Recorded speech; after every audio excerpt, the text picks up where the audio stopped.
Want to speak real English from your first lesson? Sign up for your free lifetime account at EnglishClass101.com. Hi everybody, my name is Alicia. In this lesson, I'm going to talk about expressions for talking to kids. I've prepared this lesson with parents in mind, but if you have kids in your life and you want to practice English with them, these are a few expressions that you can use to do that. Let's get started. I want to begin this lesson by talking about requests. So I've made a simple list of a few regular things you might need to ask children to do. These are kind of requests for maybe elementary school or maybe junior high school level students, but I think that the pattern that I'm using here is quite simple, so you can create your own request. Of course, depending on how you're feeling, you might use please before the request, but these are some very common examples, like I took from my childhood, for example. So, please clean your room, or please help me with dinner, or please help me make dinner. So this is one you would use if you're a parent or if you are just another person connected to the child and you want to ask for help. Of course, you could change this person, like please help your dad make dinner, or please help your mom make dinner, please help your grandpa make dinner. Others, please brush your teeth, brush your teeth. Another common one, please take off your shoes, and please take out the trash. So as you can see, these are all common household chores. This is a common theme for a lot of these points today, chores. So chores is the word that we use to mean small household tasks, everyday household tasks, like washing dishes or doing laundry. So these are tasks that, at least in the US, young children are expected to be able to do themselves. These are like kids' responsibilities, to take out the trash or to wash the dishes or to clean their rooms. So these are all examples of chores. Maybe brushing your teeth is a hygiene point, but these are some common chores. Then I want to move on to requests to stop a behavior. So these are requests to do something, but if you want to tell a child to stop something, we'll use a pattern like stop plus the verb in the ing form. So we do this because it's something that the child is doing now. It's something that's happening now. So we use the progressive or the continuous form. So common examples. Stop kicking, progressive, stop kicking your sister, stop kicking your brother, or stop hitting your sister, stop hitting your brother. Stop fighting is another one if you have a couple children involved. Stop shouting, stop screaming, stop yelling. You can use all of those, again, in the progressive form. Or stop running around, stop running around. So this is one that my parents would use if maybe we were going to like a polite event, we were going to something a little more formal. Usually they would make this request before we got to the event. So my brother and I were pretty well behaved, I think. They would usually say like, try to be quiet and calm, like let's be polite, that kind of expression. So I've used that here, this let's be polite, as kind of the follow-up to this. So we'll often use these expressions when we're in a place where it's rude to be noisy, or it's just a problem for a kid to make a lot of noise or to cause a scene or something. So this is a good expression to use to follow up, like stop running around, let's be polite, let's be polite. So this here, this let's point, this leads into a larger topic I want to discuss. So I introduced these points for making requests, and I said these are kind of for like elementary or junior high school level students perhaps, but when talking with very young children, like they're just learning to speak, so maybe preschool or kindergarten, like very early elementary school, they're still learning their maybe native language and you want to practice in English with them, you can use patterns that parents use and other adults use for very young children, and that's to use let's with our, or let's with a third person. So By this I mean we're using let's to mean let's do something together, or I want you to participate with me. So for example, let's clean our room. So up here, I made a request, please clean your room. So this would be from a parent to a child who can understand the request.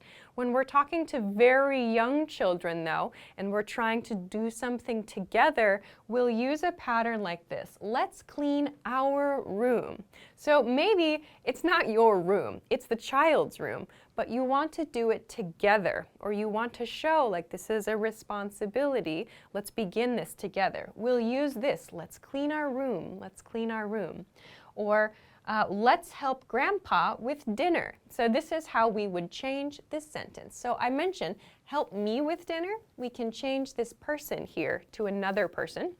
And by adding let's, it sounds like together we're going to help Grandpa with dinner. So this is what I mean by this third person here. Let's help Grandpa with dinner. Or let's take off our shoes. So for example, if you arrive someplace and together you want to take off your shoes, you can say this, let's take off our shoes. So this sounds more gentle and like we're doing something together than please take off your shoes. So final example, let's brush our teeth. So maybe if you brush your teeth with your child, you can use an expression like this. So as I said, we tend to use these for very young children, and when the child gets older, we use more formal request patterns to ask about chores and things. Okay, let's continue on then to some information questions. So you'll notice I've used this have you pattern for a lot of these. So these are questions that you can use to follow up on your requests here. So relating to chores or to homework. For example, have you done or have you finished your homework? Have you done your homework? Have you finished your homework? You could say too, did you finish your homework? That's okay. That's fine as well. Have you done your homework is also okay to use. Parents use both of these. Another one. Have you done your chores? Have you done your chores? This is a great example of a common question we use. You'll notice I've used chores here. So chores means not just one task, but all the tasks that are the child's responsibility. So for example, when my brother and I were growing up, we had to wash the dishes and like vacuum the house and like take out the trash, I think, something like that. Those were our chores. So those three things, those were our responsibilities. So when my parents asked us, have you done your chores? We had to answer about all of those responsibilities, chores. So if you want to be specific, you could say, have you washed the dishes? Or have you vacuumed the house?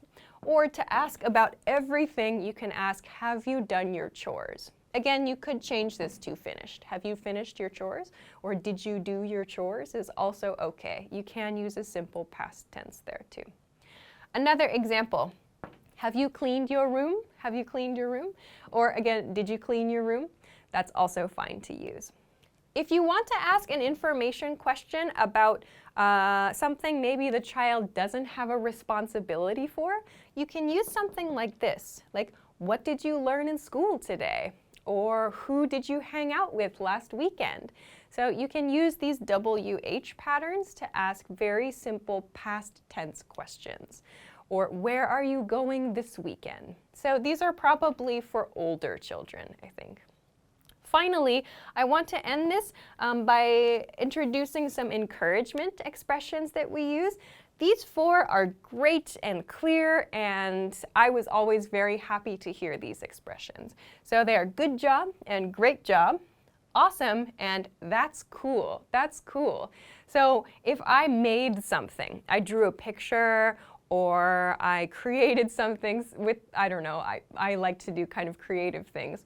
Then when my parents or when my relatives said like, wow, that's cool, I felt so happy. They would say, that's cool, or awesome. Or if I finished my homework, my parents would say, good job, or great job. So these four phrases just, they always made me feel so, so happy. So I would recommend these words if you want to give encouragement to kids. Also, if you do need to express disappointment in something, of course, you can use this pattern, like to stop doing something. If you want to express disappointment, so giving encouragement or expressing disappointment, you can use a couple of different expressions, yes, but the one that always made me feel the most, I guess, sad about my behavior was I'm disappointed. I'm disappointed. So I would suggest if you want to use English with your child or with a child in your family, I would suggest using this expression sparingly. That means just a little bit, maybe only in serious times. So if my mother or father said, I'm disappointed or I'm disappointed in you, it was because I did something seriously wrong. I made a really bad mistake. So maybe like I broke something valuable, or I didn't take care of a very important responsibility, or like I did something and I did not tell them, or I told a lie or something. They would say, I'm disappointed in you. So, of course, that made me feel very sad and like I didn't want to do it again. In other situations, just using this stop pattern was enough, really. Stop doing that or stop touching me. So this was a pretty good one.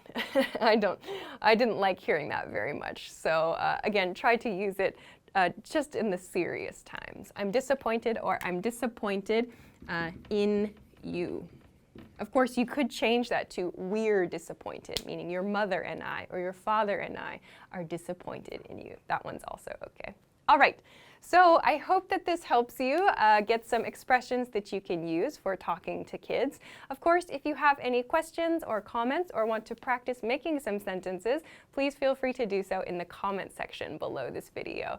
Also, if you like this lesson, please don't forget to give it a thumbs up, subscribe to our channel if you have not already, and check us out at EnglishClass101.com for some other things that can help you with your English studies. Thanks very much for watching this lesson, and I will see you again soon. Bye-bye.